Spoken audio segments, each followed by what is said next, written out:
Et on passe à l'éclairage de Christian Eboulé. On va découvrir avec vous ce soir, Christian, une page peu connue de l'Afrique ancienne.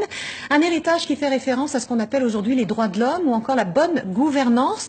Et pour débuter, on va faire un voyage dans le passé. Oui, Linda, je vous amène dans l'Empire du Mali entre le XIIIe et le XIVe siècle. L'Empire du Mali était tout simplement l'un des plus vastes et les plus puissants d'Afrique. On le voit figurer sur cette carte. Et c'est un empire...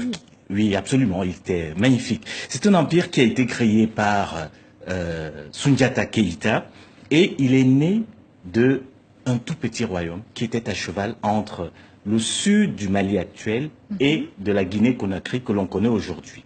Et c'était une fédération de royaumes qui était régie notamment par une charte qu'on appelle aujourd'hui la charte du Mandé et qui a été proclamée par Soundiata Keïta à la fin du XIIIe siècle. Et cette charte du Mandé, elle avait un objectif, c'était permettre la vie en harmonie et en paix au sein de cet empire.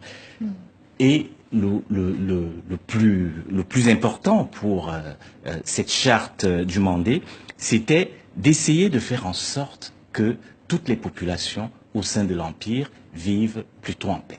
Et sans agression extérieure. Absolument. Alors cette charte, Christian, elle est aujourd'hui inscrite au patrimoine mondial de l'humanité, de l'UNESCO, en fait depuis 2009, et sous certains aspects, donc elle préfigure la Déclaration universelle des droits de l'homme.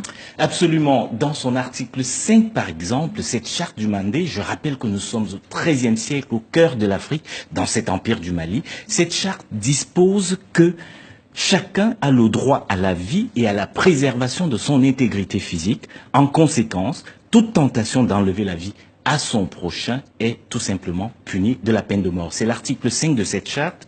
Un autre article que j'ai choisi, l'article 16 de cette même charte du Mandé, nous sommes au XIIIe siècle. Il dit ceci à propos des femmes. Les femmes, en plus de leurs occupations quotidiennes, doivent être associés à tous nos gouvernements, évidemment les gouvernements de l'époque de l'Empire. Il est donc faux de considérer aujourd'hui, ou de dire aujourd'hui, comme le font souvent certains, que les droits de l'homme, c'est une importation de l'Occident en Afrique. Un argument qu'on entend bien souvent lorsqu'il s'agit pour les autorités locales de respecter les droits, les libertés individuelles ou collectives en Afrique. Une charte très moderne, très avant-gardiste. Christian, on quitte le XIIIe siècle pour le XIXe siècle avec l'empire du Wassoulou.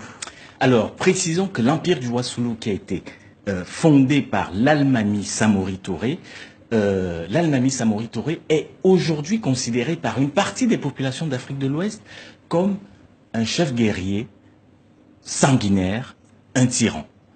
C'est la conséquence directe des conquêtes de l'Almami Samori Touré pour agrandir son empire, mais aussi ses confrontations avec le colonisateur français.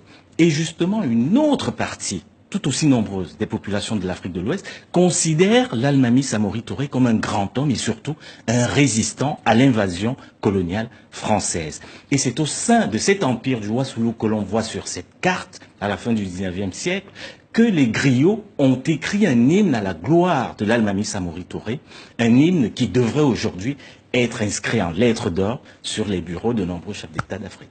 Alors qu'est-ce qu'il dit cet hymne, Christian? Eh bien écoutez, si tu ne peux organiser, diriger et défendre le pays de tes pères, fais appel aux hommes plus valeureux. Si tu ne peux dire la vérité en tout lieu et en tout temps, fais appel aux hommes plus courageux. Si tu ne peux exprimer courageusement tes pensées, donne la parole aux griots.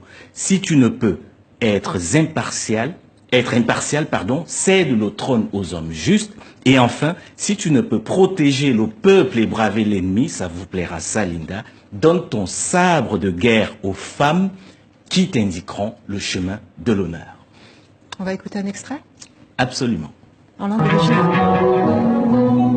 L'hymne de l'empire du Wassoulou proclame: si tu ne peux organiser, diriger et défendre le pays de tes pères, fais appel aux hommes plus valeureux.